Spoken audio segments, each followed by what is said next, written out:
Good evening. I'd like to welcome everyone this evening to our Suwannee County Board of County Commissioners meeting of December 1, 2020 at 6 p.m. If everyone please stand for our invocation and pledge by Commissioner Fleming. Father, we come once again in your holy name. Thank you for all your blessings. Thank you for how you always have your blessings. We know that you're too wise and too just to make a mistake. Father, we pray if we follow your leadership, follow your guidance, everything will be all right. Now bless us this day. Bless our commissioners this day. Keep us safe from all hurt, harm, and danger. Watch over us. Give us the strength, give us the right mind to do your will, so we realize that we lean and depend on you in all that we do. We pray, God, that you bless and make a way for us. Keep us safe. And we thank you, and we pray and trust in your holy name. Father, we ask these and many more blessings. In Jesus' name we pray. Amen. Amen. Allegiance To the flag of the United States of America and to the republic for which it stands, one nation, under God, indivisible, with liberty and justice for all.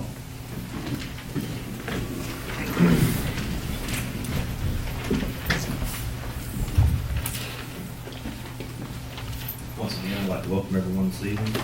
Our first item of business is approval of minutes from our November 10th, November 11th, and November 17th meetings. Do I have any questions, comments, or do I have a motion to approve? Have a motion by Commissioner Fleming. Second. Second by Commissioner White. All in favor say aye. Aye. All opposed, same sign. Motion carries. Moving ahead to our consent agenda, we have items 2 through 11. Do I have any questions or comments, or do I have a motion to approve those items? Make a motion. I have a motion by Commissioner Hale, Second. second by Commissioner Land. All in favor say aye. Aye. All opposed, same sign. Motion carries.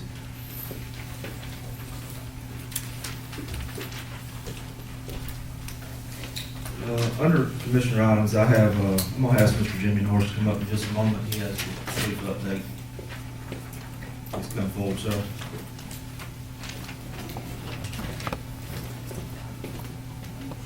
Welcome. Good to be here. Just wanted to give you a quick update, and I want to bring in Commissioner Hill with us as well on this. We had an opportunity yesterday to go out to visit our new sawmill, to meet with guys at Vanderholt's. They called and requested that the commissioner come and give us a quick overview of what's going on out there. And please chime in at any You're minute. doing great. But, you know, it's really exciting. You can already tell the difference. The place they're out there cleaning up, they're doing a lot of stuff. They had, I think they said 25 or so actual employees out there at this point working. They're welding, they're tearing down chains, machines. It's not to interrupt you, but it is amazing, guys, just to see the hydraulic lines, probably miles of it that have to be replaced and fixed. Concrete repair. I just made a list of things. Yeah. The chain repair. Yes. I can't tell how many, it seemed to be thousands and thousands of feet of chain that was being repaired out there. And then you asked them at the end about the equipment. Yes. And things of that nature. And I guess you don't think about, some of you guys probably do, frankly, you're in the business of heavy equipment, stuff like that. But when you walk up to a front end loader and the tire's taller than you are, I mean, that's a huge piece of Yeah. equipment. But, Yeah, about $1 million machine is what they said. Yeah. So. It really is. And don't quote me on this, but I think I heard him say that they had talked about having to put 20 million into it, and now they're upwards around 30 to 35 million. That's what they're estimating to make all the complete repairs that they need to make, plus buy some of the needed equipment that, a lot of that stuff got cannibalized as you know, maintenance that we talked about, and they shared this with us as the first thing to go whenever something like that starts happening. So they're rebuilding some equipment, they're gonna be buying some new equipment. We also tracked through some of the sludge out there that some of us are familiar with, where they're storing logs, and they told us they're gonna be paving 10 acres, I believe is correct, for in the lumberyard, log yard area, so that no longer is an issue. But they're just, they're doing their hardest. They reached out to us, and they just want to let us know they're out there working. I know they're going to be meeting with the county to work through, you know, still working through some of the logistics stuff and things like that. But it's good to go out there and see progress. I would like to add, for the public to know moving forward, that there's been some conversation with those folks about the slow payment of what happened with the company before, about getting the funds to the people that produce the logs. Yeah. And, so those people are aware, and they're very much, I think some things has already happened to where they've had vendors and things working out there. to They've where got they're- them out there now. Yep, where they're- subcontractors. Where they're paying them faster than what they even should at this point. So they understand the situation that we was in with this other, and they know that they need to set a good example straight out the gate, so. We were told by one individual that they, you turn your bill in 1 week, you get paid the next. So, business world, that's kind of usual. Usually it's a 30-day cycle. And I will like to say there's several local vendors. We got confirmation of that yesterday and saw some of them out there. So they are coming to us to get people to work with them. Also, I don't know if we talked about this, but the timber company out there, that Big Bend Timber, that located where the old bark facility was, they moved in out there, and they've already had discussions with them about working with them, and that was one of their biggest providers and suppliers of logs initially. So that relationship has already taken place. Right now, it's looking like probably going to be close to February when they kick off the holidays, and they're struggling mightily, as we all are, to get product and get equipment. But they tell us, Don, some of the stuff they've got ordered now, they're saying it's going to be middle of January before it comes in. And they've been on order for 3 months trying to get the parts to repair some of the. And it's all specialty pieces. It's not like you can go to, Walmart or something, and just go get a widget or whatever it is you're looking for. All this stuff is specialty pieces, European type equipment, so.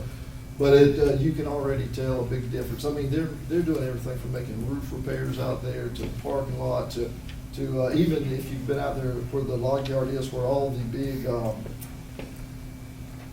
containers that they drop all the different sizes of logs in. Over the years of Clausner being there, the pavement actually went down what? Compacted down. Yeah, 1.5 to 2 inches maybe from the logs dropping and selling. They took every bit of that, tore it all out, and they're repaving that whole area as well. So it's good stuff, and they're excited, and they told me to please reach out. They want once a month for me to carry somebody out here to visit. So I'm gonna be looking to go out there again in the middle of December. So if anybody's interested, just let me know, and we'll go out there and take a tour. Sounds good. So, Anybody got any questions for Mr. Norris? Mr. Chairman, he answered the question that I was, I know it said that some people out there, individuals out there working, but they haven't hired anybody that would be running the lumber yard and stuff like that. No. I don't think so. I think this is maintenance, but. Mostly just maintenance crew, but yeah, they're working for vendor Holtz, but yeah, mostly on the maintenance side of things now, like the welding and the fabrication and stuff, not the actually operators that'll be running the equipment and the actual log yard as well as the saw line. Are they gonna come start with the 350 workers, employees, or you haven't got that for you? No, that is not, Bender Holtz, and I think that in some of our meetings made this very clear, they are not gonna go with the same mold that was there before. They're not about quantity, it's about quality. And they reiterated this yesterday, they will get one shift on, and that one shift, when that shift is perfected and everything at that plant is perfected, then they will go to shift 2. When that is perfected, they will go to the 3rd shift, and at that point, they will be back up to those full numbers. So you're looking at, they're gonna be 100 or so, plus the first time, the second time, and then the third time. So, they're not looking to hire 300 people and then just hope it works out. These guys are very meticulous in how they're approaching this. So, Chairman. Thank you, Mr. Flynn. All right, thank you. Yes, Mr. sir. Norris. Appreciate the update. yes, sir. Move around just a little bit right here on a couple of items under general business. The annual committee appointments is my responsibility, and I'm gonna pull that item for tonight and bring it back at our next regular scheduled meeting. And I'll have that, those appointments completed. Also, an additional agenda item, Mr. Harris, you bring us up to speed on that? We got a phone call from Brantford 4-H Club. one thing they'd like to do is decorate the front of the old health department building down in Branford. I guess all the storefronts are being decorated, that's what it sounds like. They'd like to have authorization to do that. And then they would like to know if the board has any interest in allowing them to use that old building for their meetings down there. They said it's a long drive to come up here to the extension center. And they would prefer if they had the opportunity to meet in that building down there. So that's the question. I guess the most important question might be, along answering whether or not we will authorize them to go ahead and decorate the front of that building for Christmas. I mean, I don't have any issue with that at all. As far as the inside of the building, as far as using it for, what you're saying for meetings, For the regular meetings down there. do we have anything that prevents us from doing that? Just for that, We'll have to have an agreement with them. There'll be some minor things that we have to keep up with. does the building? But does it'll it- probably be through the extension center that we'll have to do the agreement. Is the building up to standards? I think it's gonna need to be inspected, because it's been in different conditions at different times that I've been down there. That's, I think it needs to be inspected to make sure that it's suitable. I think it's a board consensus to let them decorate it for Christmas, and then I think we need to follow up and get an inspection. And, I mean, I think the board's all in favor of letting them use it, we just need to make sure it's up to speed for them to use it. If everybody's okay with that, is consensus okay? Yep. Good. So we'll move forward like that. Okay. All right. We'll back up now to, county attorney items, Mr. Batt. Yes, sir, I have an item for this evening. I've been informed that some of you commissioners have wondered, or maybe some of the people on the video, that viewed the video of the last board meeting have contacted y'all and have inquired why I sat idly by while Commissioner Land read his prepared statement during the last meeting. I want to start with saying that, as I've told all of y'all, I am not the sixth commissioner. It's my job to keep y'all from doing something that is just not in compliance with the law. I'm not a commissioner. Commissioner Land, he stepped to the podium to address the board with a prepared statement. Did he direct a question for a legal response to me? No. Did he even ask me for general comments to his statement? No. He made his statement, just as other commissioners do, and sat down. What probably kept me from speaking was the final part of the statement, though, wherein he said he was not stating that anyone broke the law. With that, I agree. And had he asked me at that time, I would have told him that I agreed with that statement. But here's the real deal, and this is in a nutshell. Commissioner Land has suggested that county should spend county surplus funds, not budgeted funds, to purchase additional property not needed for an approved public purpose. They should hold that property as an investment, and that at some undetermined time in the future, flip the property to another buyer in hopes of making a profit. That's how I characterize it in a nutshell. incorrect. However, there is a serious flaw with his rationale. Both our local ordinance, Article 9, Sections 470-471 through 473, and State Statute 218, 415, simply do not allow the county to be real estate investment flippers. Commissioner Land may have learned how to make a buck in the private sector as a real estate flipper in his real estate classes at FSU, but such is not an approved investment of public funds. Surplus funds are statutorily defined as any funds in any general or special account or fund of a unit of local government which in reasonable contemplation will not be immediately needed for public purposes therein intended. In other words, any public funds that are in excess of the amounts needed to meet current expenses are surplus funds.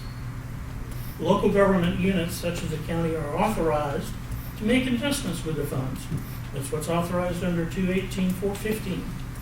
Such investment policies are stated by the statute that they shall be structured to place the highest priority on the safety of principal and the liquidity of the funds. Again, they highlight that the optimization of investment returns shall be secondary to the requirements for safety and liquidity.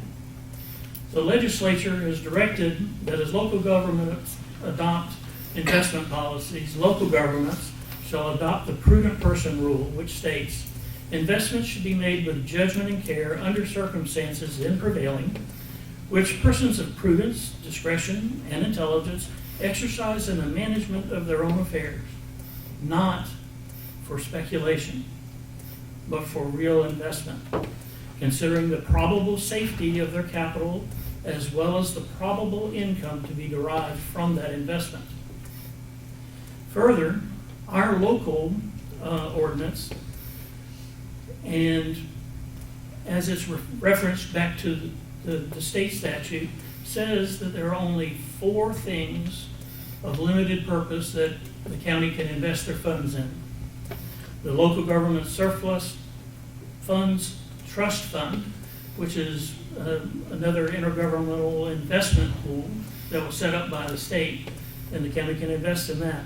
They can invest in securities and exchange commissions registered money market funds, but those money market funds also have to have the highest rating that the funds can have.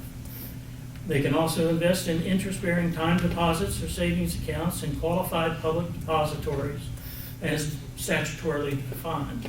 And finally, they can invest in direct obligations of the U.S. Treasury. Nowhere is real estate investment and flipping one of the delineated permissible investments, period. The county had budgeted funds for the public purpose of acquisition of property for a fire station to serve the north end of the county. Mr. Harris was tasked with acquiring what was perceived by Commissioner Hale as a desirable 10-acre piece of property, albeit out of 19.61 acre parent tract, upon which the county could erect the fire station and within budget. Was that task accomplished? Yes. Did it serve as the basis for the recent $750,000 grant from the state for the construction of the fire station? Yes. Did the county breach its trust of holding public funds and make an improper investment? No. What Commissioner Land has suggested that should have been done by the county was purchase the whole property, if not needed for a designated purpose, designated public purpose, but then wait for years to allow DOT to confirm the new traffic patterns, and then eventually sell it to the public. This practice may be good business in the private sector, but it's simply contrary to the law on public investments. Commissioner Land is a new commissioner. I think that you commissioners that have been serving would probably agree with me that there is a learning curve to fully understanding the nuances and the performing of your duties of your office. He, like all of you at the beginning of your tenures, still has a lot to learn about the nuances and differences between conducting public business versus private business. I think you would also agree with me that when you were elected, you were not fully prepared to address any and all issues that may have come before you in the first month. Education, training, inquiry, guidance, and especially experience are all part of the process. And I continue to be privileged to be of assistance to all of you in this process, and we continue to offer my assistance. However, there is one thing that I can't agree with Commissioner Land on. He said, Mr. Burvat stated that the county had given the applicant an easement to use the county's access point. Quite frankly, I did make such a similar statement, and my statement was incomplete and it was incorrect. The adjoining landowner that he was worried about, Mr. Adams' company, the Insight, property has not been granted an easement or any other access across county property. And I will apologize if my incomplete statement was misinterpreted for the purpose for which I was making the statement and has caused Commissioner Land any angst. The complete message that I was intending to convey was a reference to future planning for the access to US 129 in that general area, that all of the landowners of properties, whether they're to the north or to the south, would have access to US 129 via the same county desired access point. That's what the plan has been, and that's what we've been working toward. And that is what the goal is out there, is to work toward the DOT and our goal of limiting access to US 129. I don't have any other further comment. I appreciate the time. Thank you. Do I have any questions or comments for Mr. Pavett? Yes, sir. I disagree with your statement. I do agree that I didn't ask any questions, frankly, because I was not aware that Mr. Harris was not going to be present at the last meeting. I was prepared to speak, and that's what I did. Unfortunately, he wasn't here. His name was bounced around in that speech many times. I never suggested in that speech that we purchase that property as an investment to flip to an investor at a later time. I did state toward the bottom that the county could sell that property later after the smoke cleared on the DOT construction plans based on where the red light locations, turn lanes, who knows, median cuts. Once we know where those are at, then we sell whatever we don't need. If it's for a profit, fantastic. If it's for the same price as what we purchased, fine. However, I do believe it would have been for a profit after the construction occurs with DOT. Never did I state we need to buy all of this property so solely we can sell it to an investor as a speculative flip land deal. You're incorrect with that statement. Secondly, I may have only been on the job for a month and be uneducated in the field of ethics, in the field of how county government works, but I know right from wrong. I know right from wrong, and I will ask you a question now that Mr. Harris is here. I knew this was going to come up, so I made a few notes. You had a week to prepare, as I did last week, so you're probably a little more prepared than I, but I mean, we can talk about it again next week if you'd like. Mr. Land, I want you to have all the time, but just let's be respectful to each other. How am I being disrespectful, Chairman? Well, I think you're just trying to come across very strong, and I just want to have an open conversation where everybody can understand everything. That's all I'm asking. I'm not being disrespectful to you. Well, I haven't used a cuss word tonight. I haven't. That was last week. That was last week. Yeah, I mean, I'm speaking. Move forward. I want to keep peace here. That's all I want. That's all I'm saying. I want everything to be discussed. I want to do what's right or wrong, and if that means breaking the peace, I will apologize in advance. I'm not going to be disrespectful about it. I got questions. I got people in my district that are pressing me for answers. I've yet to get them. I'm trying to do it peacefully. I'm being respectful tonight. I mean, I'll apologize if people don't like the questions that I'm going to ask, but they will be respectful. Mr. Pravat, did you ever contact any of the landowners between the Insights property and the Busy Bee and ask them or suggest to them that they should change their zoning to commercial? No, sir. You did not? Okay. All right. Have you ever spoken to Mr. Glenn Allen Bird? Have you ever spoken Yes, to sir, Glenn I Allen have. Bird? Okay. All right. When Mr. Hale contacted Mr. Cobble and asked Mr. Cobble if he'd sell property to the county for a fire station, whose decision was it to put the parcel, that purchase contract, in Mr. Randy Harris's sole name as an undisclosed confidential agent for the principal for the buyer? And why would we do that? Why would we put the contract in Mr. Harris's personal name as a undisclosed confidential? It wasn't confidential. Mr. Hale had already talked to Mr. Cobble. Mr. Cobble was well aware of why we were looking for the property and what we wanted to do with it. Now, according to Mr. Cobble, he would have sold the back piece only, but that was never discussed with you and Mr. Harris. It was for the whole parcel and the whole parcel only. So if you state that I'm incorrect in stating that we shouldn't have bought all the property for investment, why were you and Mr. Harris so inclined to buy it all for yourselves in Mr. Harris's sole name? I'm sure there was a question in there other than that last one, but. You can answer let me all go of them. back to Let me go back to the beginning of the process of how we acquired properties in the past. It is a typical thing that we have a two-step process to be able to acquire properties that may be of interest to the county. The process is first to go get an option on the property. Mr. Harris nor I are authorized to sign a contract to purchase. That is y'all's sole task to be able to do that. What we do is we acquire an option.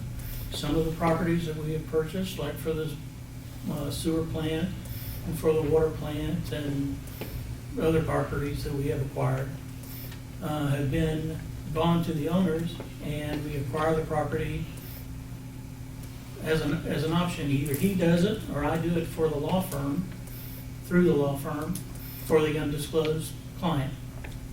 I mean, like the folks out there at Welborn.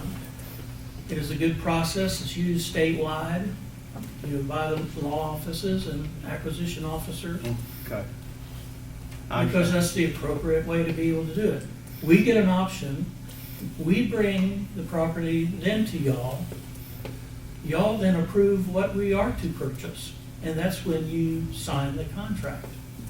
That's how that process works. According to the minutes that I have read, according to speaking to two of the previous commissioners, as well as some other folks in that contract negotiation, it is my understanding that the option to purchase all of the property was never brought to the board. What the board was aware of and made authorized to purchase was only the back piece, in which Mr. Cobble said he would have sold just the back piece. But no way in the world would he have sold the front piece only and been stuck with the back piece, because he realized, even him, that all the value in that parcel was on the front footage, highway footage on 129, the parcel that Mr. Adams ended up with. So this makes no sense. If Mr. Cobble would have sold only the back piece, why did you guys write a contract on the whole piece? And then secondly, why was Mr. Adams, and how did Mr. Adams, did he win the lottery ticket? I mean, like, how was he chosen to come in to buy that piece at the same price per acre as what we paid for clearly an inferior piece with only 90 foot, 60 foot of frontage, and he got almost 1,300? If you guys, you and Mr. Harris got a salary of $130,000. I don't know what we pay you, but it's a lot of money to watch out for the taxpayers of Suwannee County. If y'all knew that the whole parcel was available to purchase for an additional $67,000, I still stand by my fact that we should have bought it. The county should have bought it. But according to the minutes and the two previous commissioners that are no longer up here, that was never brought to the table. But you guys knew it. And you aren't supposed to have Suwannee County's taxpayers' best interest at heart. So with all the money that they're paying you guys, how did they get stuck with a piece in the back for the same price per acre as the guy in the front paid for all the road frontage? Now, you can give me the speech about surplus and investments and that's all ordinance. That's not common sense. Now, it may not be the law, but the unknown thing is the unknown thing of why we should have bought it all, because nobody knows where the red lights, the roundabouts, the turn lanes, the median cuts. Mr. Harris himself has admitted to me we're still uncertain on what's gonna happen there. So we could have had 1,350 feet to work with. Instead, we got 90. And the fellow that used to live across the street from Mr. Harris got the rest. Now, I may be new, but I wasn't born yesterday. There's smoke all around that. So I'd like to know how Mr. Adams got to the table and why, if y'all knew that we had an option, Mr. Harris can address that. and why, if y'all knew I that drew the an whole option. parcel was available, why did we get just the back I was piece? directed. Okay. Well, Mr. Harris, you want to answer that? I got folks looking for answers. I want I to, gotta have them. give me just a minute, I want to, Mr. Ravat, you finished what you, anything? Yes, sir. You need to speak to? I still stand by the statement that we were directed to acquire the 10 acres. It ended up being 11 when we had got the leg, I'm gonna call it, when it got out to the front. Any purchase other than that was not authorized. We were not directed to do anything any different than that. The ability to have an option on the entire piece, as I understood it, was that Mr. Cobble never advised me that anything other than all of the property would be for sale or sold, period. And that's why I directed or got directed to draft that option to purchase in that fashion. When we got down to the final contract on it, the contract was signed by Commissioner Gamble, I think, but it was only for the 11 acres that we were directed to acquire. Which is the only, if I may, Mr. Chairman, the property that me and him talked about. I'm sorry. Was the property that me and Mr. Cobble talked about. Maybe Mr. Cobble doesn't remember it correctly, Mr. Hale, but Mr. Cobble is saying that he gave the county two options. Either you buy it all, or you can buy the back piece. And we were, according to Mr. Cobble, we were given those two options, but in no way, shape, or fashion would he sell the front piece and not the back. Now, this is where it gets cloudy. So if we didn't need the front piece and we only wanted the back piece, how did Mr. Adams end up with the front piece at the same price we paid? Under the original contract with Mr. Cobble, I got a copy of it. The original contract with Mr. Cobble that tied up this parcel was with him and Mr. Harris with an assignability clause. The contract that's on public record was signed at closing between the Board of County Commissioners and Mr. Cobble as a simultaneous closing for both tracts. Now, if Mr. Harris, as an employee of Suwannee County, getting paid $130,000 a year, if that contract was in his name with the whole property, shouldn't he come back to the board and said, hey guys, for $67,000, we can buy this whole tract, and we got 20 acres to figure out where we want to put our fire station based on where the curb cuts go. We don't know where that's going to be, but in order for us to get that grant money, we got to have a piece of property bought and secured, or they're not going to release the funds. We accomplished the same thing. We find $67,000 in the budget. I'll find it for you tonight if you want it. We can find that kind of money without touching surplus funds. There's still smoke, and I still don't have answers, and Mr. Harris has yet to comment. Please interject me at any time. Well, I'm just trying to let everybody have time to comment, is what I'm saying. And I appreciate you being respectful, and what I want to ask is, in a moment, we're going to have Mr. Harris, he's going to comment, and I ask you just to let him have his whole. Yeah, I did with Mr. Pravat. And whatever notes you make that you want to have questions back, we'll do that. I just, we're grown folks here, and I don't want to run this like we see things run on TV. I want to be professional, and I want to let everybody have their, I got you. I'm good.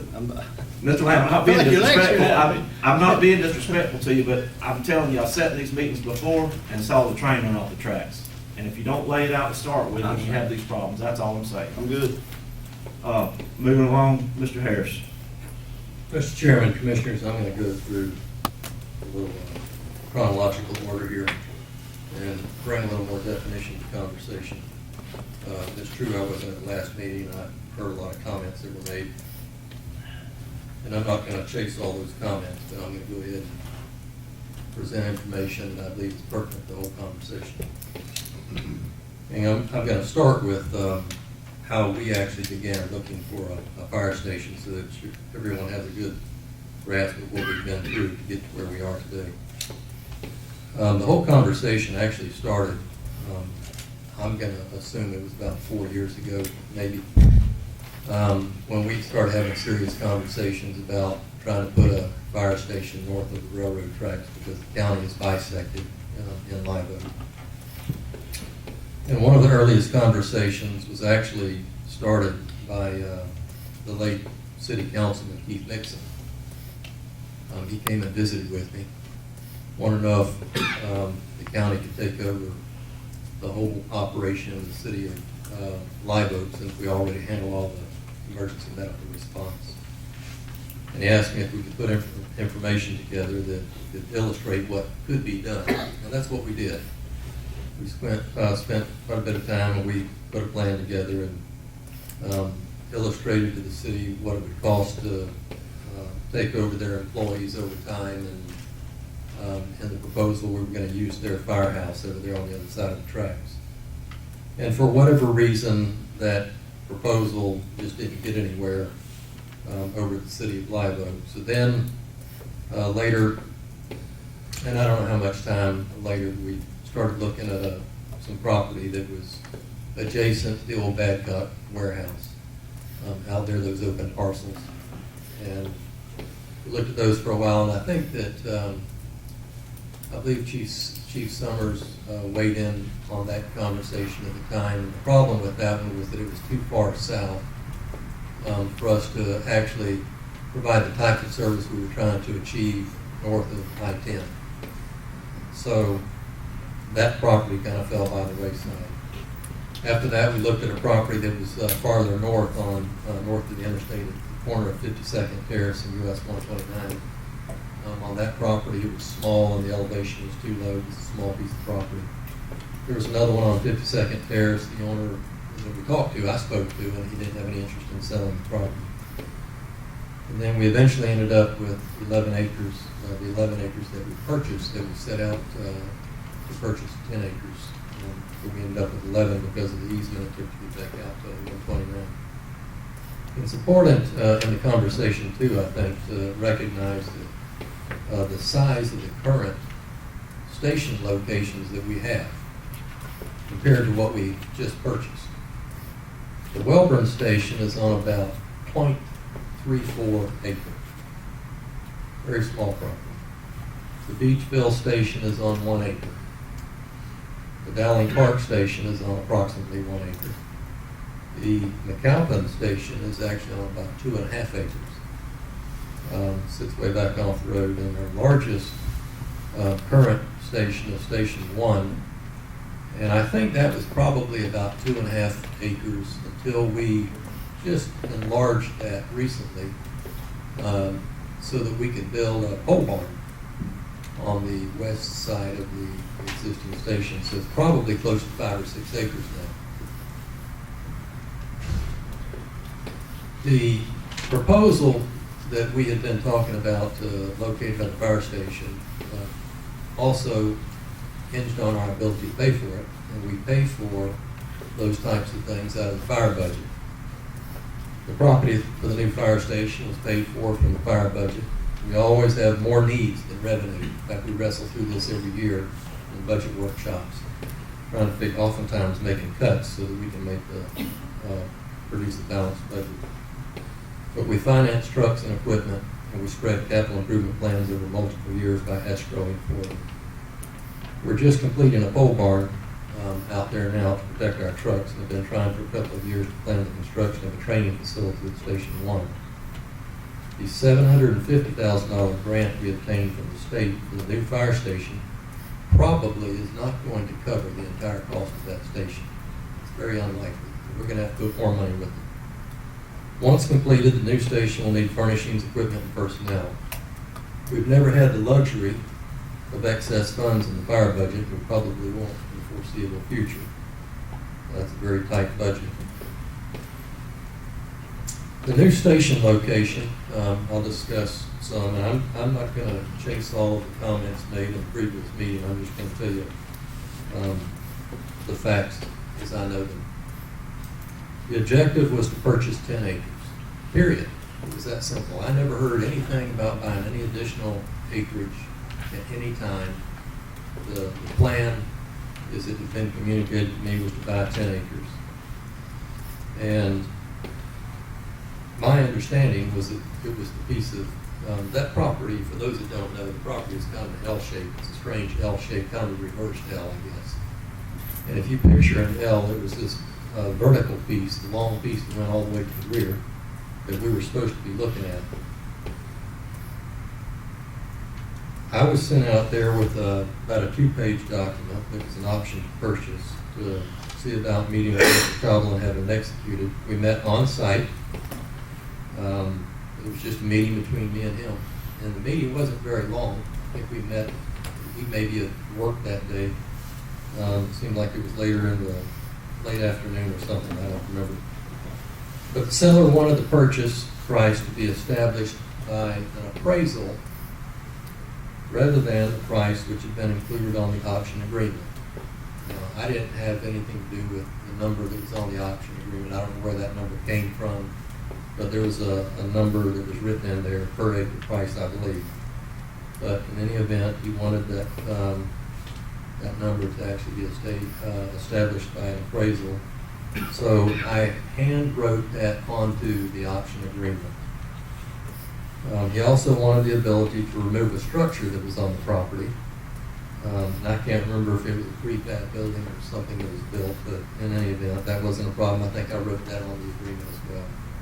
That we had the opportunity to remove that. The seller then spoke about his lack of desire to sell 10 acres and be left with a balance.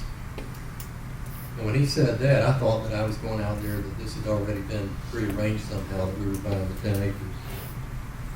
But when he talked about not wanting to be left with a balance, I told him then that I would see if I could find buyers for the property. Now, he talked about another property as well. He and I talked for a few minutes about deer hunting, which he enjoys, and I do.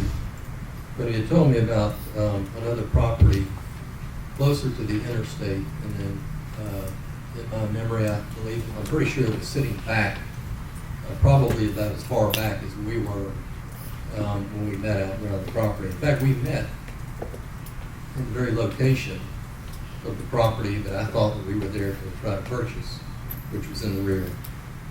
So I told him that I'd make some phone calls to people about not only the balance of this property, but the other one as well that he had mentioned. And I don't know what the size of that property was. I honestly don't remember.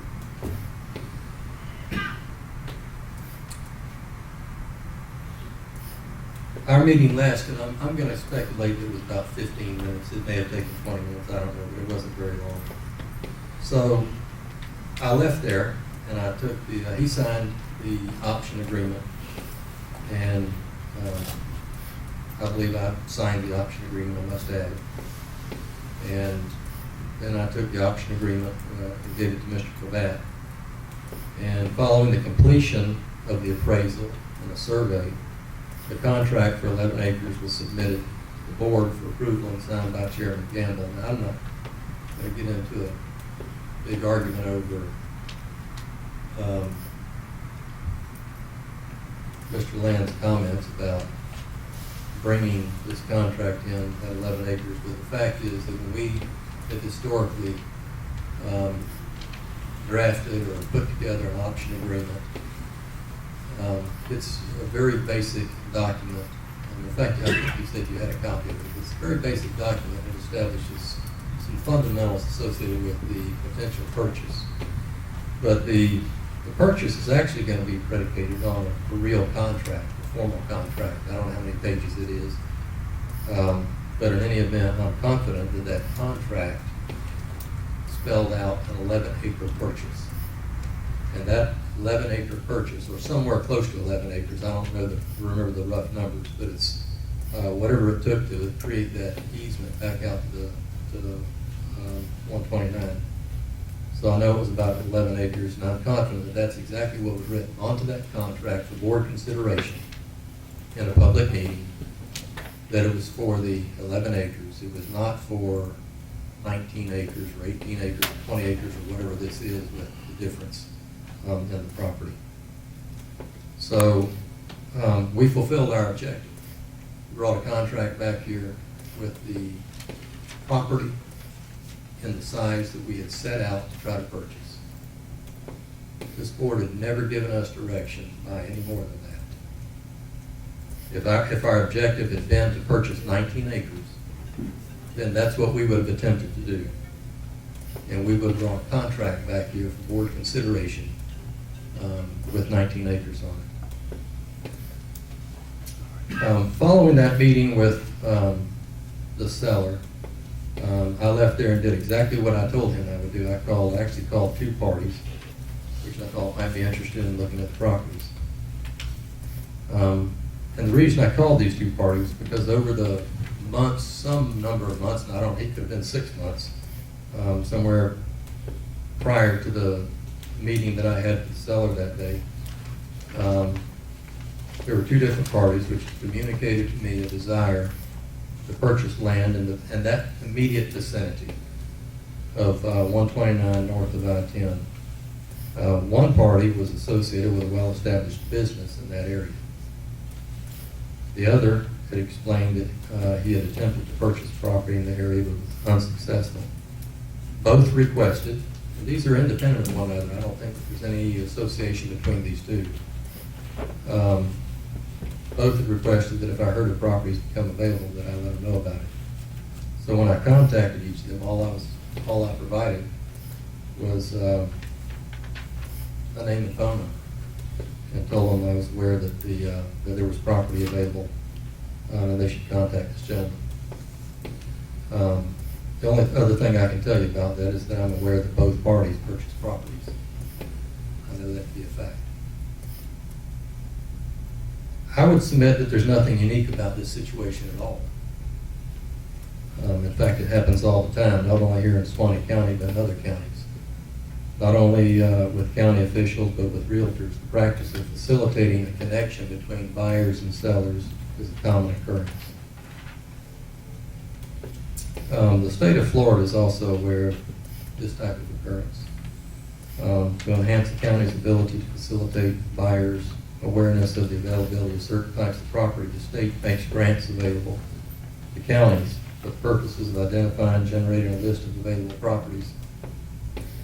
In our case, Suwannee County, we actually applied for and we were awarded a $40,000 grant for the purpose of producing a preliminary due diligence study for a minimum of 4 specific parcels in Suwannee County to determine whether site conditions are favorable and whether challenges exist for development of the sites for commercial uses, commercial shipping, distribution operations, light industrial, manufacturing, assembly, etc. And the results of that report were for the purpose of making that information available to potential buyers. This is actually to facilitate the county's sharing of information to potential buyers. I'm going to jump to, and I didn't know that y'all were going to talk about that sawmill out there, but now I'm going to move to something else because this all is pertinent, I believe. When Klausner began their activities out there at the site, I was contacted and asked if I could help them identify additional properties near the site that they could purchase. I obliged their request by providing as much information as I could assemble pertaining to nearby properties. Most of these were in the, I think almost all of them were up on the north end of the catalyst site. A couple of years later, a woman visited the office accusing me of trying to personally purchase the properties for personal gain. A representative of Klausner eventually cleared it up for the woman by explaining that it was Klausner who had made the purchases. I'm convinced that some people simply prefer to believe the worst about county officials and it's my opinion that their predisposition clouds their objectivity. Just like with Gloucester, I have no business or financial ties to either of the two parties I contacted regarding the availability of property near I-10 and 129, nor do any of my family members. I have not received any commissions or any compensation of any kind associated with the purchases, nor have any of my family members. The continued bashing by some individuals, and I'm not suggesting that you're bashing, Commissioner, ma'am. It's just been going on for years. The continued bashing by some individuals of my connections to Marion County is disgusting at best. Suwannee County has reaped significant benefits, and I'm out reaching out to businesses in Marion County for services that we need here. None of the savings that Suwannee County has received has resulted in any compensation to me or any of my family members from any of those parties. And I'm going to share a few examples with you. And I took a few of just competitively bid services that we had released, where in many cases I picked up the phone and called companies in Marion County and said, how about bidding on this competitively bid project? Recently, we had bid out the underground utilities that's going to be constructed out there at I-75. The savings that we received from a contractor who's located in Marion County, his bid, the amount that he was less than, the next low bid was $608,000 less. That's the savings that we realized by using a Marion County contractor. Well, not by using them, but actually inviting them to bid on our bid procedure. That wasn't happening when I got here. We used to just advertise in a local newspaper, and we hardly got any good results. In fact, Commissioner Fleming might remember that. He was on here at the time on the board. When we were building the Mizell building over here, we bid the sheetrock, and we asked for a material and labor bid, and we got one incomplete bid that only included the labor. And when I saw it, and then we figured out what the sheetrock was going to cost, I knew that it was about $10,000 high. And in our board meeting, discussed that with the board and asked them to reject the bid and let us bid it again. When we did, we got a couple of bids, and the low bid was in fact about $9,300 less than what it would have been. In fact, that sheetrock contractor lives in Silver Springs, Mr. Lynn, if you can believe that.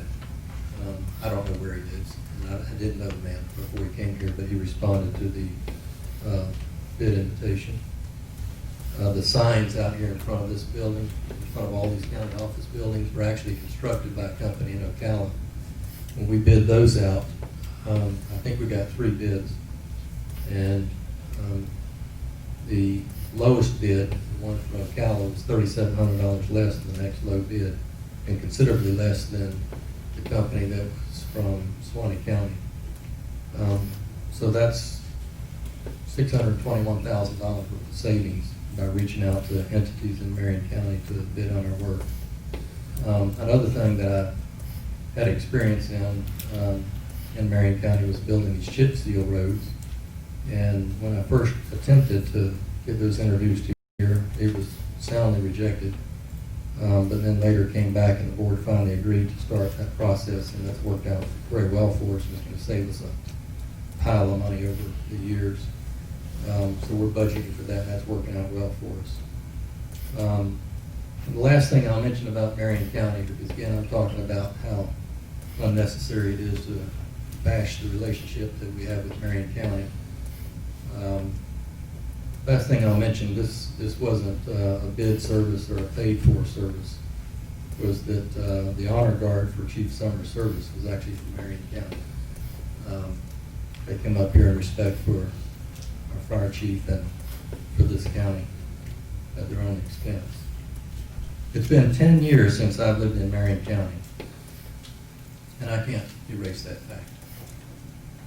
But if the board believes that there is any merit in discontinuing my outreach to businesses located in Marion County for competitive bids, or discontinuing attempts to oblige persons and/or businesses from Marion County who wish to invest here, all I need is for the board to make that decision and provide me with that direction.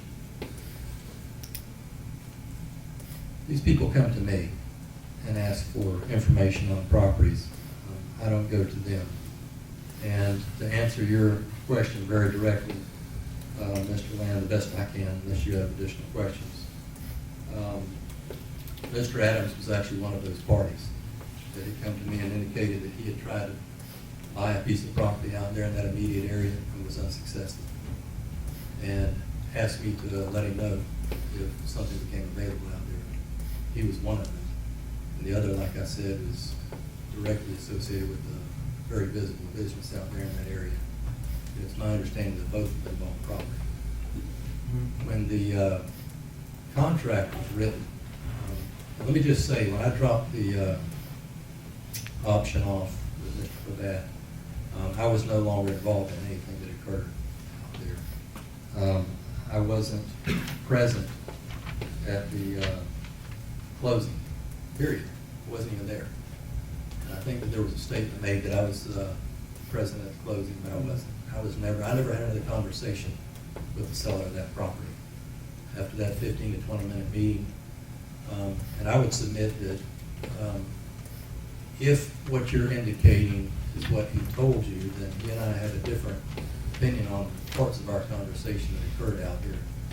But at no time did I ever communicate to him that the county was interested in buying 19 acres of property for that fire station out there. And I made it clear that I would attempt to find someone who had an interest in the balance of the property.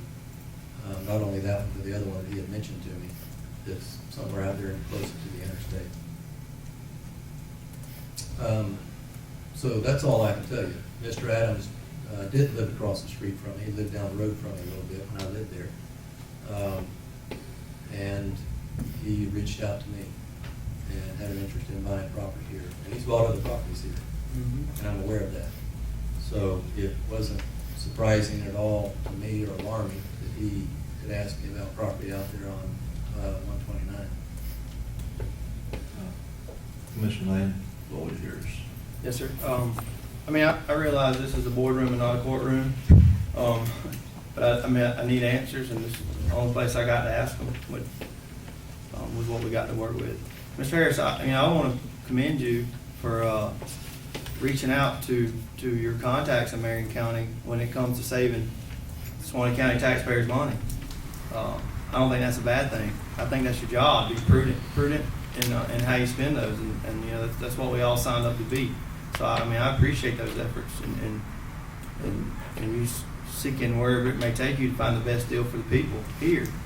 I will say that by reaching out to your contacts in Marion County for investment properties, I think that our local taxpayers that spend their money and bring tax dollars here to this county deserve a shot at those opportunities as well. I would like to know, I got a couple questions. How do you know Mr. Adams? Mr. Ron Adams? He lived down the street from me in Silver Springs. Have you had any other business dealings with Mr. Adams? No. You've already stated you weren't profiting at any way, shape, or form, nor your family members from any of those companies. Can I ask you a question? Just a second. Yes, sir. Just interrupt 1 second, because I want to comment on something you said, and I don't want to forget to do it. And I meant to write this down earlier and go ahead and speak to it, so I apologize for interrupting you, but you asked about Mr. Caldwell retaining that front piece of property. And I would agree with you that maybe you should have done that.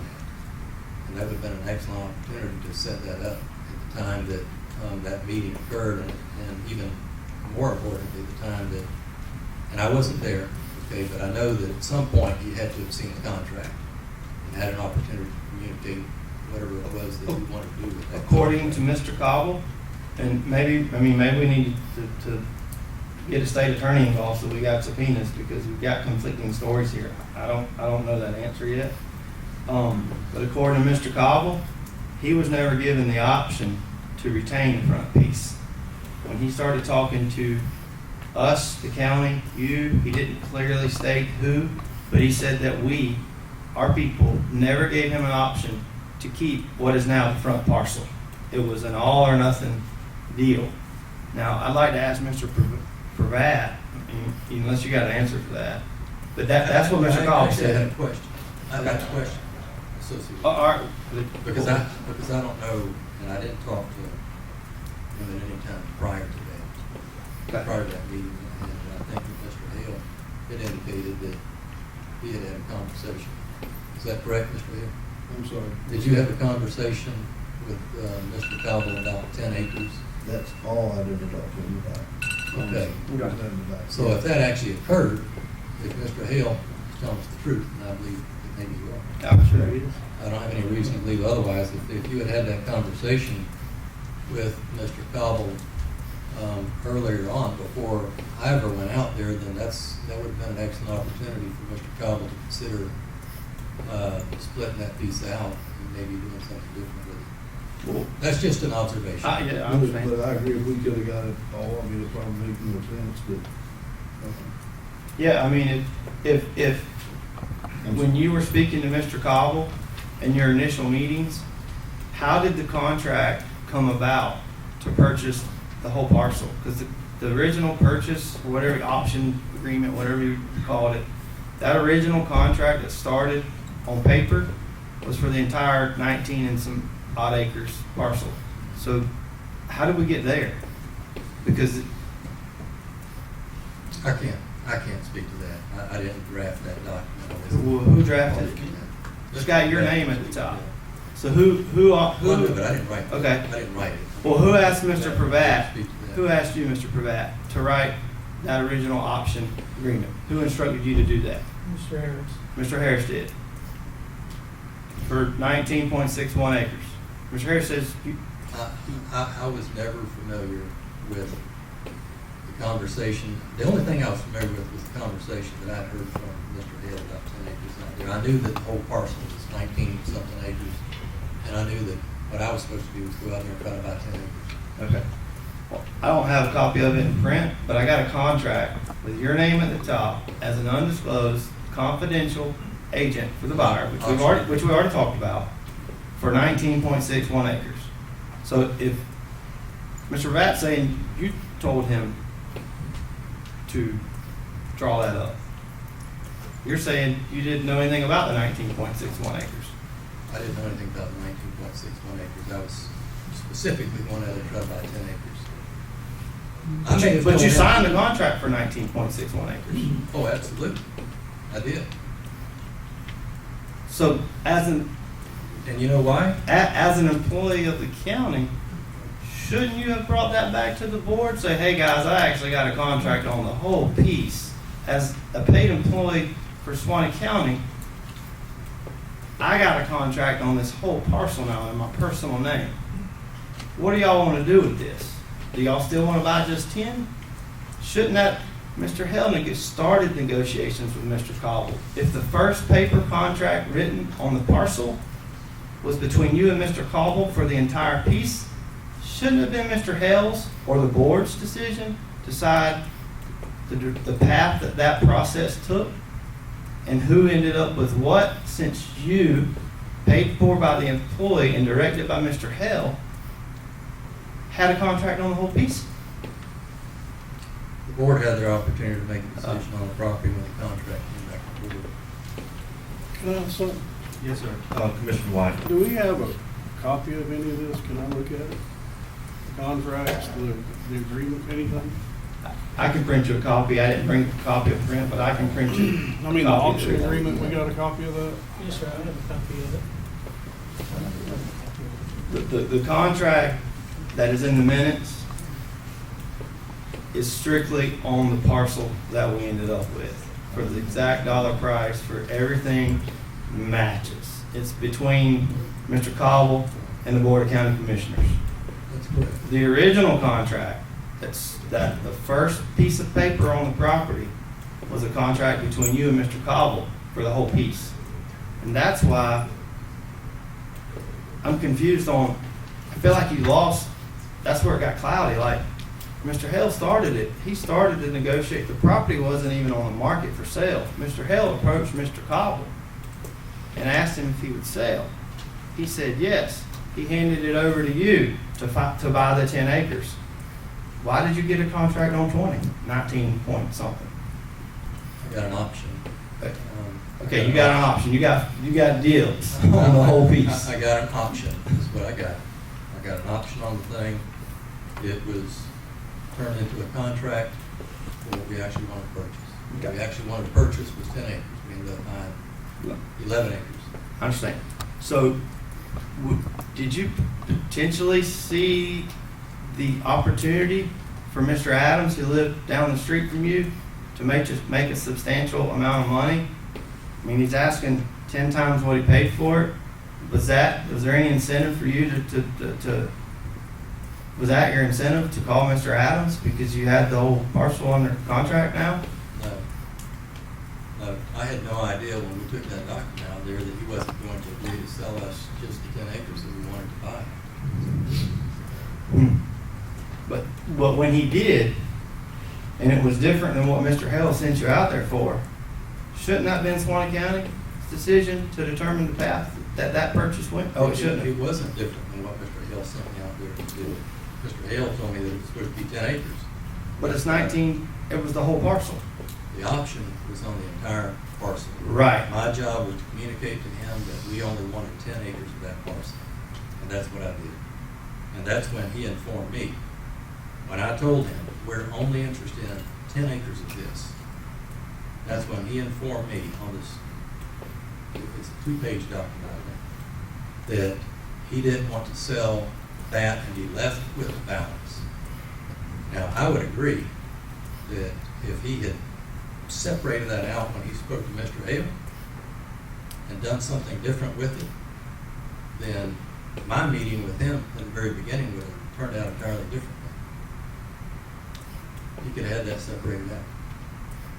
He could have still separated the thing out without signing the option agreement. He didn't. Let me say this. Yeah. And you're familiar with this. No one has to sign an option agreement. No one has to sign a contract. Mm-hmm. We had a conversation about what the county wanted. We wanted 10 acres, period. Okay.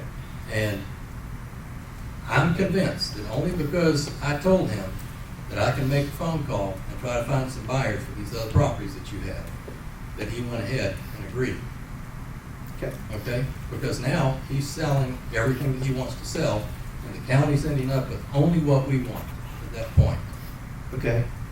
According to Mr. Cobble, and I believe at some point we're going to end up with subpoenas and oaths and all this stuff because we're getting conflicting stories.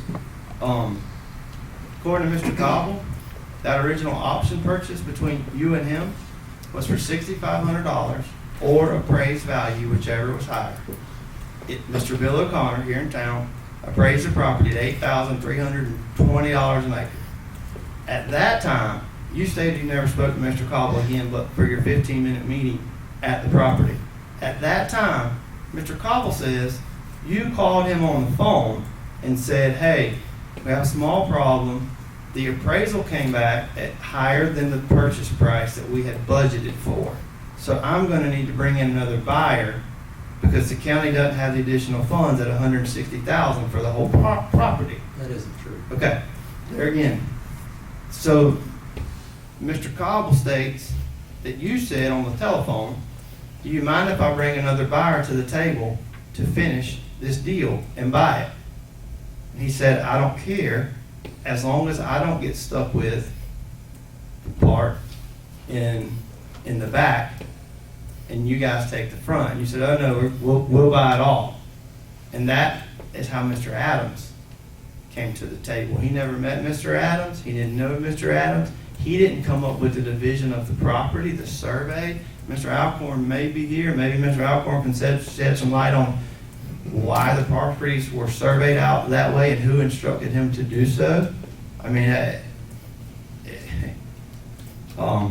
there again, Mr. Chairman, I understand this isn't a courtroom, this is a boardroom, but I don't have a problem with your questions. The meeting's going like it needs to go right now. It's going, people's being respectful of each other. You're asking questions. These gentlemen have a right to answer. Oh, absolutely. And we continue ahead. absolutely. In my defense, that property has always been 2 parcels since, I think the first time I was there was in 1992. So that property has always been 2 parcels. Okay. It's always been the triangle part And Perfect, it's always been the rectangle 10 acres that runs east to west. perfect. Right. So if that's the case, how did we end up, that's even better, like, how did we end up with, there was a 10-acre piece sitting there, why did we write an option on the other piece? There was already 2 parcels, so why did we even tie up the 19 acres? Mr. Harris? I don't have any idea. So, I have Mr. absolutely Pravat, no Mr. idea. Pravat, why did we tie up the whole 19, both parcels? Why did we write an option on both of those if Mr. Hill had instructed us to only buy 10? Why did we write an option on the 20, 19 and 19.6? I was instructed to do that, and the $6,500 number came from, I think, a conversation through Mr. Hale to Mr. Harris to me. I don't know where the 6,500 came from. I don't recall that either. I think those numbers, Yeah, I mean, those are just, that's really irrelevant. I mean, the appraisal set the purchase price, that's real estate I license do appraisal. have a question. Yes, sir. Yes, sir. Based on something Mr. Alcorn just said. Because I'll submit to you, I didn't look this property up, I didn't do any research on the property at all. I knew I was going to try to buy 10 acres, and I knew what Mr. Hill had told me. But does anyone know if there's more than one parcel ID number on the property? I mean, are there 2 different parcel ID numbers? Just There's just one? one as far as I'm aware. Okay, well, I don't have any idea, you know, Okay. how it ended up at 19 acres. Because I never set out to buy anything but 10. Mr. Chairman, Yes, sir. can I make a motion? Yes, sir. I'd like to make a motion that we, as a board, either set aside some funds to do a private investigation outside of what we're doing here. That has a little more, capabilities to research this independently, privately on their own, to give the taxpayers a real answer on what exactly happened and why. And for the people that comment or testify, have some type of subpoena or under oath or something, accountability for the testimony that they make, and see what happens. I think that the folks have a right to know, and secondly, hopefully they find nothing, and all this is, I'm barking up the wrong tree, but it sure smells funny to me, and I think the people of Suwannee County have a right to know what exactly happened, and as a board, that we searched it and sniffed it out as far as we possibly could, and then what are we gonna do to fix it so it doesn't happen again? The taxpayers got lost in the shuffle on this deal. I mean, it's clearly, there was, I won't say opportunity, because Mr. Pravat doesn't like the investment opportunity, but we had an opportunity to put our fire station on a 20-acre piece wherever we needed it to be. And we weren't given that opportunity. I would like to see us turn it over to, maybe the governor appoints someone, or maybe a state attorney gets involved, or maybe we have to spend some taxpayers' dollars to research this with an outside firm from, outside of here. But I think that we got a few more rocks to kick over. I got a motion on the floor by Commissioner Land. Do I have a second?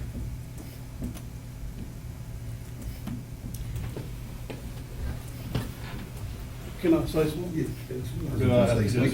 Go We can ahead. open it for discussion. We have a motion Go to. ahead. I like transparency, and it's not that I don't believe Mr. Harris or Mr. Pravat, but I do think there's some questions here, and I just wanted to explain why I'm gonna second, and I do. Are we I second. finished? Okay, I was just gonna say, if you second it. I mean, Well, it's still, you still got to. Okay. I mean, there's going to be a vote on it, so, Yeah. but you still have to make your statement. Yeah, I was just gonna say, I don't disagree with anything Commissioner Land's saying, or any of us, any discussion we're having here.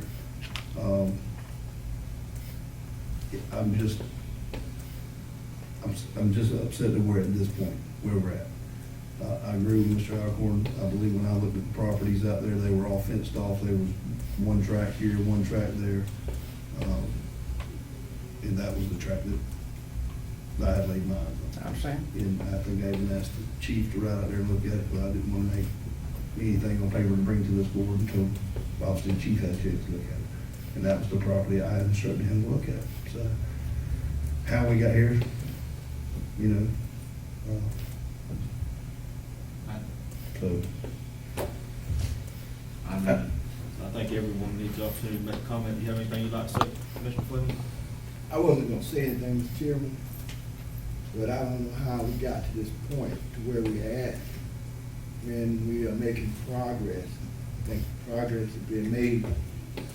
I vividly remember the fire station, when the county was trying to purchase some land, and Mr. Harris and I rode, and didn't want to mention all this, but I had a town hall meeting, and there was a discussion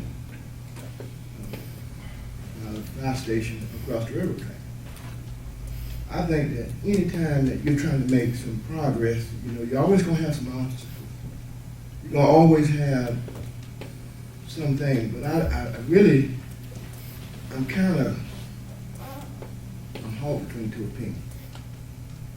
Because we're trying to make some progress, and in the progress that we are going,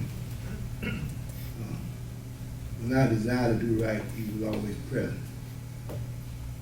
So, not saying that anybody's evil, but an opportunity to speak for itself. It is what it is, and how it's happening. And I'm a person like this. When I say what I mean when I say I don't like dissension, I don't care about dissension. I like a clear understanding. I love a clear understanding of why or how we get into this point to where what was purchased, like I said, I'm not didn't get involved. I got a phone call, the individual not in here. I'm trying to question why did he call me when he's not here? And you know, it's gonna be on video. You got my phone number, you can call me. I'm meeting why you're not here. You bring me into the fold. Me as a commissioner, I have no desire to get into something that, you know, where the progress is. We're trying to make some progress. And I hope, my prayer is that we get to the bottom of it. We got a motion and a second. Let's vote on it and let's move forward. I've got a couple of comments here before we do, and we will vote on it. I would just like to say, I appreciate everybody's patience tonight. I knew coming into this was gonna be a tough meeting. It's been a tough couple of weeks. I don't hold that against anybody. All I ask for is, like I asked Commissioner Land and everyone else, I ask for everybody to have the opportunity to speak, and let's be respectful, and let's continue to engage in conversation. And I appreciate you for respecting that. It's just so many times you get up here and people get to talking over each other and they can't hear, and then the people in the audience or the people in the video, they can't understand what's being said. So it's my job to try to keep peace. It's not my job to disrespect any one of you commissioners. That's not me. That's not what I want to do. That's not the way I was raised. I wanted to be professional, and I want us to move forward as a board. Obviously, there's some questions that hasn't been answered, and I don't have a problem for 1 minute stating that the only way I see that this board will ever move forward together is for us to all get a satisfactory answer. There's no other way. We're going to come into a meeting every week, and we're going to have dissension, and we're going until this comes to a conclusion. We've got to figure out how to get there. So I just want to say that I want to work through this as quickly as we can and try to find the answers that we need, and try to find the folks to help us get there. So with that being said, I got Commissioner Land has made a motion. Commissioner White is second. All in favor say aye. Aye. All opposed? All opposed, same sign. Motion carries 4-1. Mr. Fleming, Senate.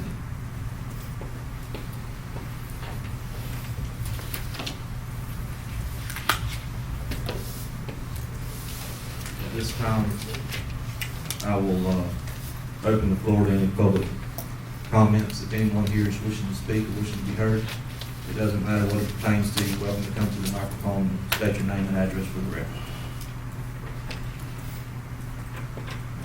Seeing none at this time, I'll close. Sir, I'm sorry.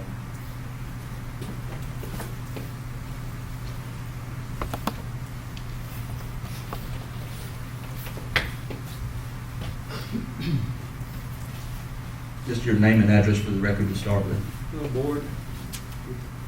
My name's Glenn Allen Bird. I own parcel over at 137, 136. It's been part of the discussion here.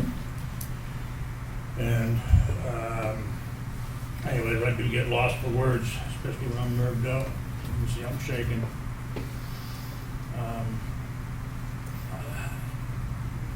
We've been tied up in a legal squabble, myself, with these folks myself, for quite a while, over the land that I own over there. Well, that's because of Mr. Ronald Adams and Mr. Harris came to my property on Sunday, and I don't know, I just want to know what's going on over there, because I saw a lot of things happening. I had no idea what was happening, but it's like, and I did contact the county several times at building and zoning and asked them what was going on, and they kept saying nothing, nothing. And I'm like, well, something's going on. I want to know what it is. It's at my back door. I own property there. Kept me in nothing. Found out a short time afterwards, but it took me some investigation on my own to find out that they had a $30 million grant going on this whole time. I don't understand why they were telling me nothing was going on when they had grants happen, and big grants, and concerning over 11 acres that I own. And I kind of got cornered in a situation where, I call it cornered, because I didn't feel comfortable. I felt like I was bullied. I felt as if I was being overwhelmed, let's put it that way. I was out of my league. And being talked to, it's like, well, you need to sell this property, because if you don't, you're going to be stuck back here with a piece of dirt that won't be worth nothing. And I have done a whole lot of investigations on this thing, on Mr. Harris and Ron Adams, and he say you don't know him. He lived across the street from him in Port St. Lucie or wherever that was. Like I said, I've got memory sometimes. But I also dug up where they were in Ocala together. And it seems like when Harris went someplace, Ronald Adams would follow soon thereafter. And I've got a bit of a paper trail on that.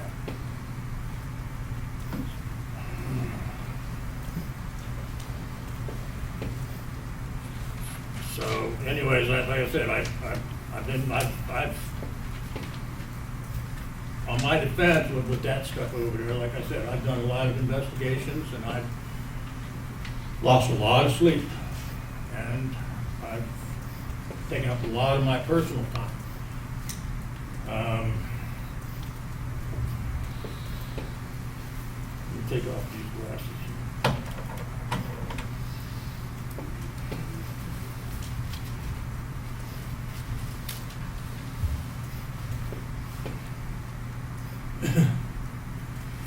It even went down to a piece of paper, put it this way, one of the first things, as I was asking what was going on up there, and I was being told nothing, all of a sudden, within a matter of hours, maybe a day or so, before the grant went through, I believe, I gotta go back to my papers and time logs.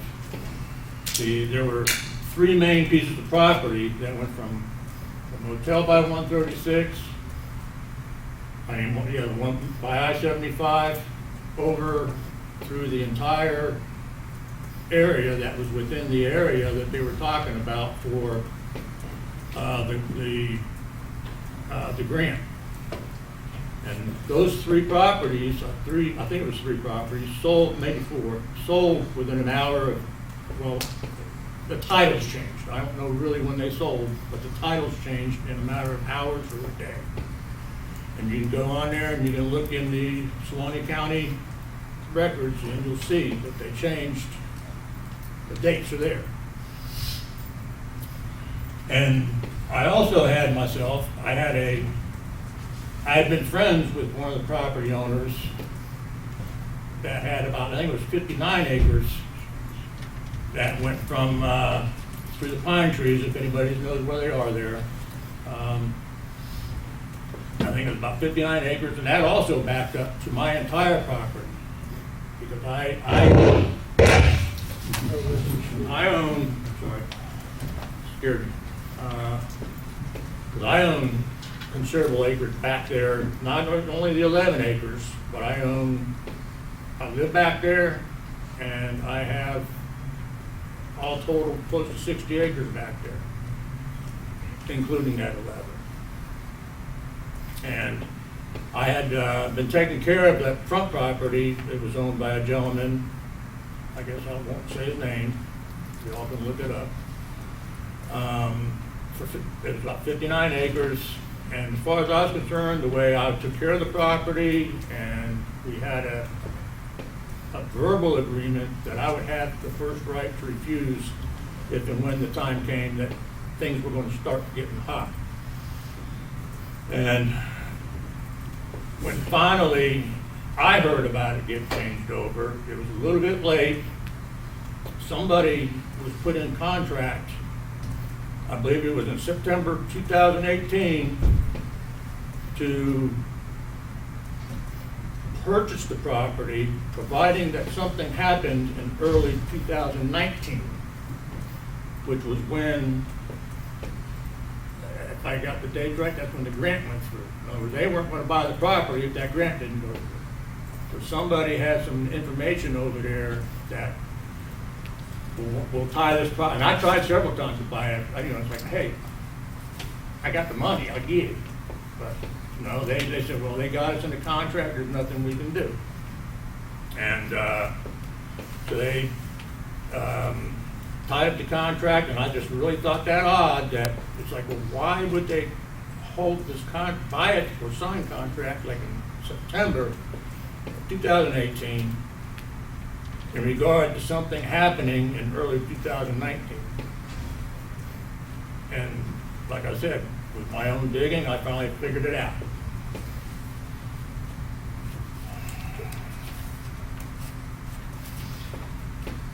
And, well, I even talked to the land clearers out there. That was the way I figured out that something happened. I saw the land.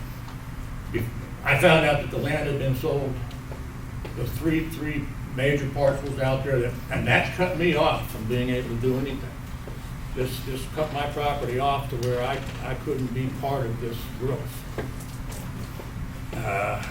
And then it's like I said, if you don't sell this thing, you're going to be stuck back here, and you're going to have a piece of dirt you're going to pay taxes on forever, and it's not going to be worth anything, to what I was told by Mr. Harris. And like I said, there was a couple land clears up there, and I went up there and I was trying to figure out what's going on. And the first guy that was out there was just cutting down the big timber that was worth valuable. He just said, well, they just told me to come get it. They don't want anything for it. And I said, well, what's going on? He says, I'm not really sure, but it's hush hush. And then there's another contractor out there who was doing the major clearing, and of course we talked too. And I won't go into what he said, but it falls in line with what's going on.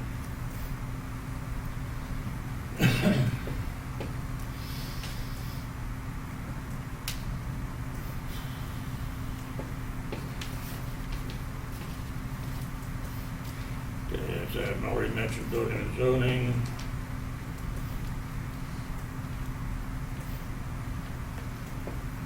were told about planting the seed.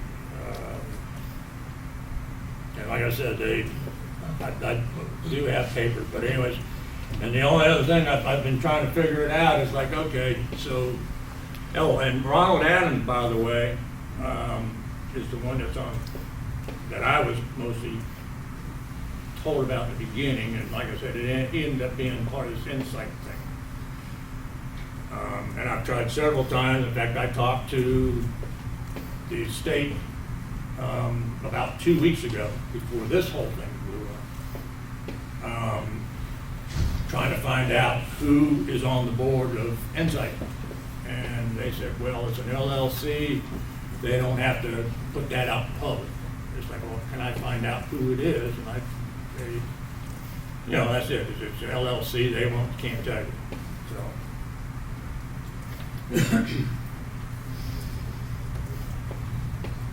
But all I can, and then after that, it's like, well, okay, so this Insight and Ron Adams is buying up all this property, and I was trying to figure out, well, where's Mr. Harris going to make the money at? And I did. He owns a corporation called iMark Construction that's based here in Live Oak. That seems to me that if he is friends with the person that owns all this property, what do you think iMark's going to do?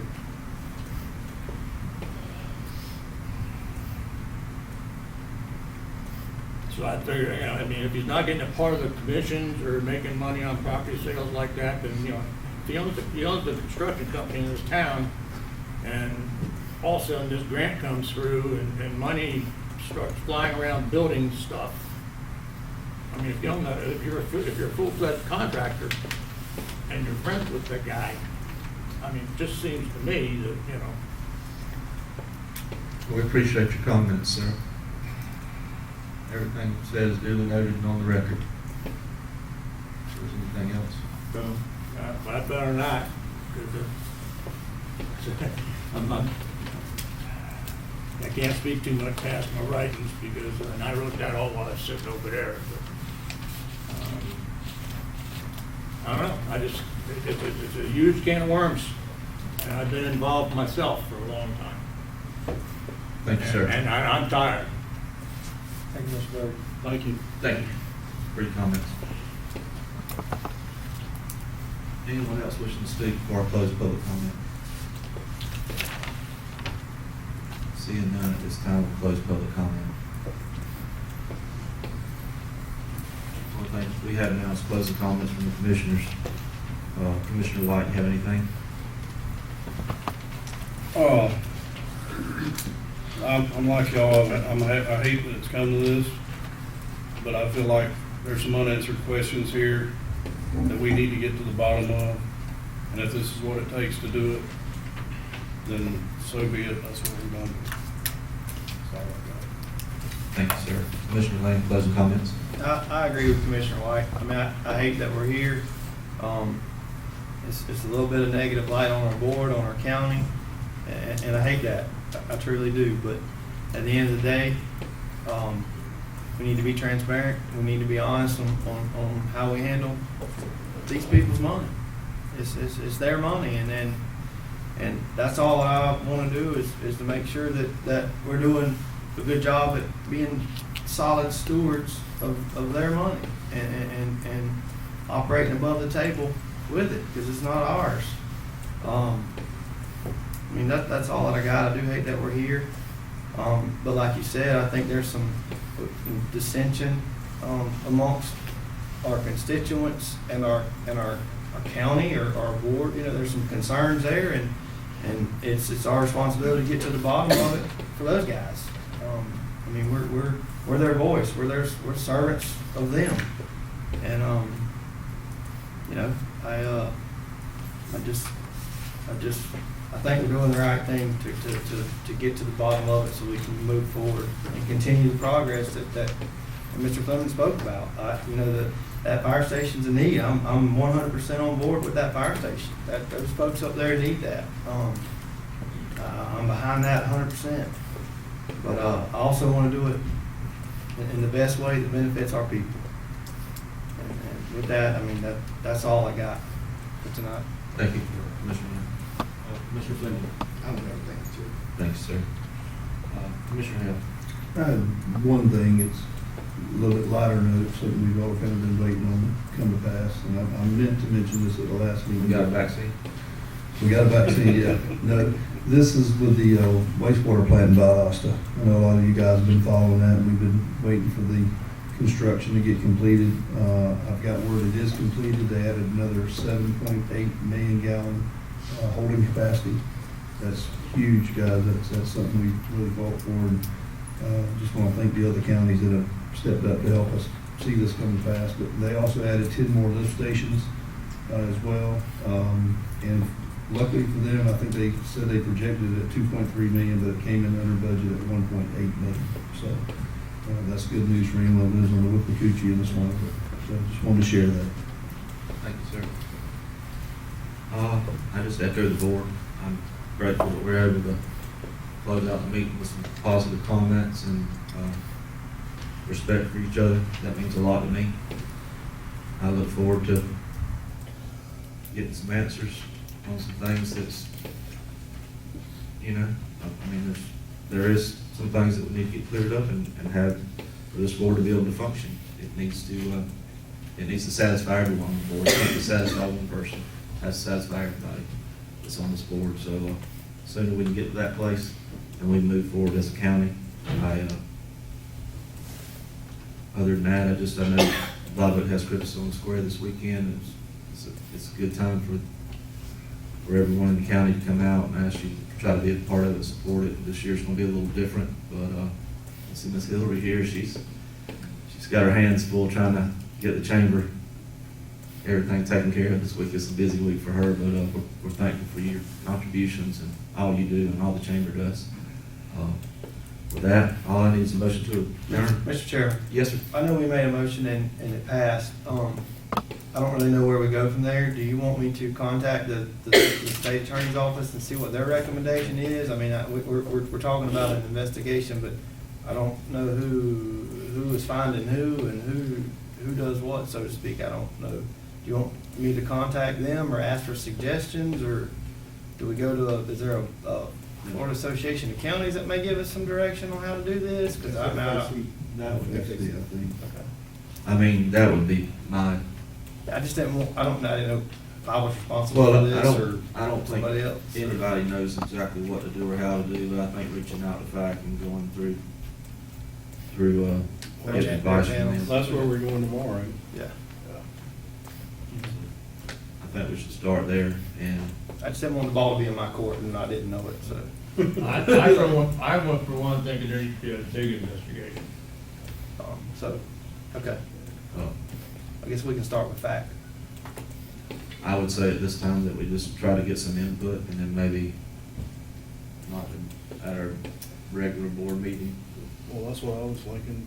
At the regular board meeting, try to have an idea of how we want to proceed or who we want to proceed with. Not just coming on that just makes the code. At our regular schedule, Yeah. the third Tuesday of the month. Okay. Have a discussion. That gives a couple of weeks to try to come up with some ideas of how we want to do Okay. and what we want to do. All right. With that being said, no one has any other comments. I ask for a motion to adjourn. So Second. Got a motion by Commissioner White, second by Commissioner Land. All in favor say aye. Aye. All opposed, same sign.